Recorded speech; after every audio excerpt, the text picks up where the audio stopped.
Салам алейкум, урметлі дєлєр. Добрий день, шановні радіослухачі. В ефірі Радіо Куреш, огляд преси і я, Асрітлі Лейла. У Москві активісти провели пікет на захист політв'язнів у Криму, повідомляється на сайті Крим Реалії. У Москві на Луб'янській площі більш ніж 10 активістів провели пікет на захист політв'язнів у Криму. Пікет організували в День пам'яті жертв політичних репресій, повідомляє в Фейсбуці група «Кримські політв'язні». У повідомленні йдеться, що активісти вийшли під будівлю ФСБ із плакатами «Свободу Асанову», «Чигозу Дегерменджі», «Обшук», «Релігійна література», «В'язниця».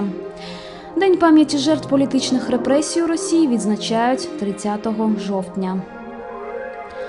В Криму Росія відновлює ракетні бункери СРСР та будує нові бази. Reuters, повідомляється на сайті Громадське.ua. Росія після анексії Криму у 2014 році відновлює військові частини часів СРСР, модернізує українські та будує нові, у тому числі військово-морські бази, радіолокаційні станції та аеродроми. Про це повідомляє кореспондент Reuters, який під час тижневої поїздки влітку 2016 року анексованим Кримом побачив 18 таких військових об'єктів.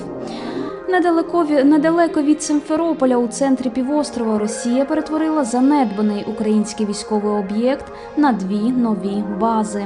Одна з двох баз буде використана для берегової охорони, а інша – для артилерійських підрозділів.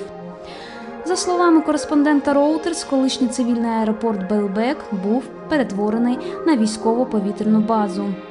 Два інших військових аеродроми, які були залишені українцями, також тепер використовуються російськими військовими.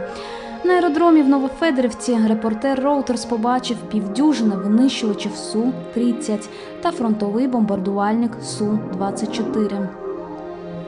Також Росія зайнялася реконструкцією радянських бункерів часів Холодної війни, які розташовані по південному узбережжі Криму. Після того, як Росія анексувала Крим, в лісі навколо цих місць з'явилися позначки, що попереджають відвідувачів проти входження до забороненої зони Міністерства оборони Росії. Ільмі Умерова знову викликають до ФСБ, повідомляється на сайті Радіо Куреш. Сьогодні, 2 листопада о 15:30, заступник голови Меджлісу кримськотатарського народу Ільмі Умеров відвідує ФСБ. У зв'язку з тим, що так званий слідчий Скрипка запросив Ільмі Умерова до ФСБ для пред'явлення нового звинувачення. Про це на своїй сторінці в Фейсбук повідомила донька Ільмі Умерова Айше Умерова. Завтра на 15:30 Ільмі Умерова викликали до ФСБ. І, як повідомив слідчий Скрипка, йому буде пред'явлене нове звинувачення. Що це буде за нове звинувачення, він, звісно ж, не уточнив. Підемо та дізнаємось, написала Айше Умерова.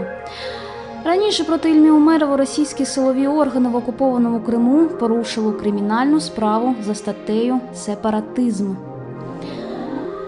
Більше новин на сайті Куреш.Інфо. Це була рубрика «Огляд преси» і я, Асрітлі Лейла. Програма виходить за підтримки Міжнародного фонду відродження. Залишайтеся з нами.